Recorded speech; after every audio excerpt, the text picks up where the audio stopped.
Hey guys, it's Jennie with the Wolek Group, Keller Williams Realty, Tulsa, Oklahoma. Tulsa looks good on you, and today we are continuing in our mission of promoting and sharing local businesses here in Tulsa, especially those that are staying positive and moving forward during these new interesting times.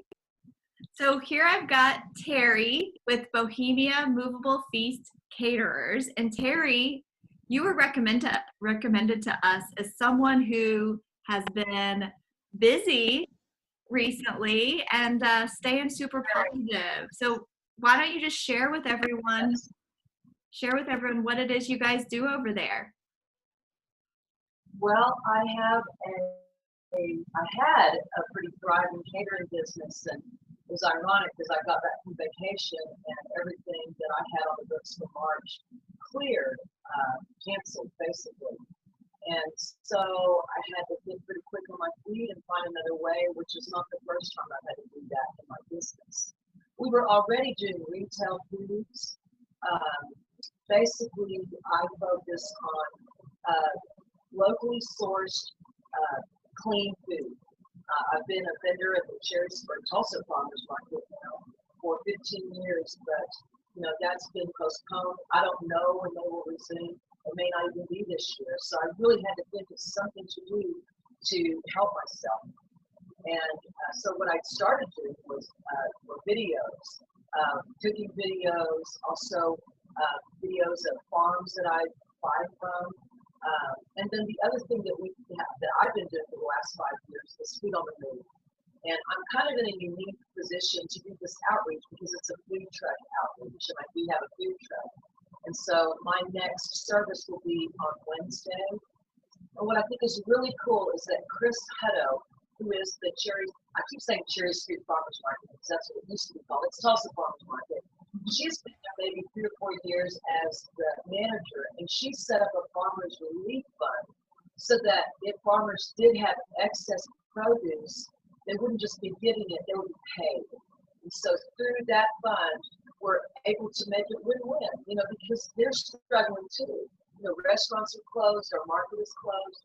So I have a lot of respect and for members. I have to say that the team at Food on the Move they're just great. Taylor Hanson is one of the most decent human beings I've ever met in my life, and I really enjoy doing the outreach there. So we're going to food deserts on the north side. I think on Wednesday I had someone volunteer to take my food out there, which is kind of good for me. I took yesterday to do some prep for it because basically what we're doing are family meals for 5. So if they ask for 25 meals, that's really 125 meals. So I took my day off to get some of that prep done so that I can catch up on all the food that we have sold at our last curbside pickup. That's what we're calling our events on Saturdays. And I'll probably add a hot food night on Thursdays, but not this week. Wow, you are really taking this challenge and really turning it around and giving back to the community. That's so beautiful, and thank you for doing that. I just want to make sure that yeah, no, you're good. You're good. I think that it's just such a beautiful thing when our community is coming together like this. And you mentioned the Farmers Relief Fund and Food on the Move. How are the best ways? I got on your Facebook page and I see that you do video and you share all that good stuff. How can people find you to learn more and to give back and help you? Well, of course, you mentioned my Facebook page, which is Bohemia Moveable Feasts Caterers. That's where I post my events and things. And what's really been incredible about this pandemic is that we're busier than we ever have been. And I feel like because of that blessing that I need to play it forward, we were always raised to be generous, My mother was generous to a fault. And I feel like it's my duty as a chef to help people that don't get to eat. You know, I've done some. It's been a while, but I have done some volunteering at the food bank. But I'm still trying to figure out ways to, you know, help the farmers.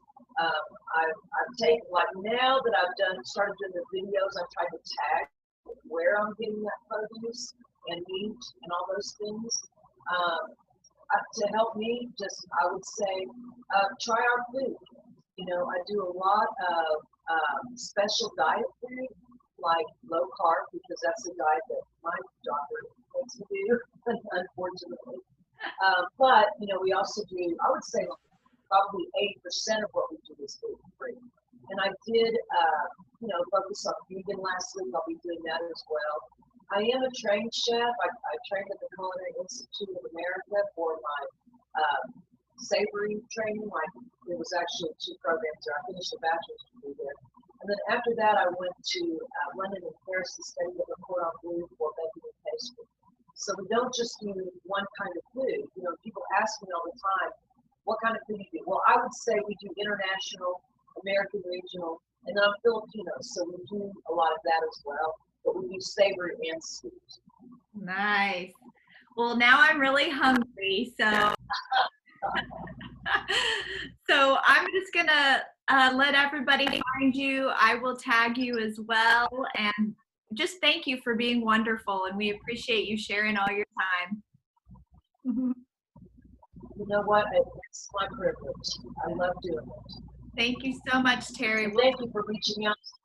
You bet. You bet. We'll talk to you real soon. Nice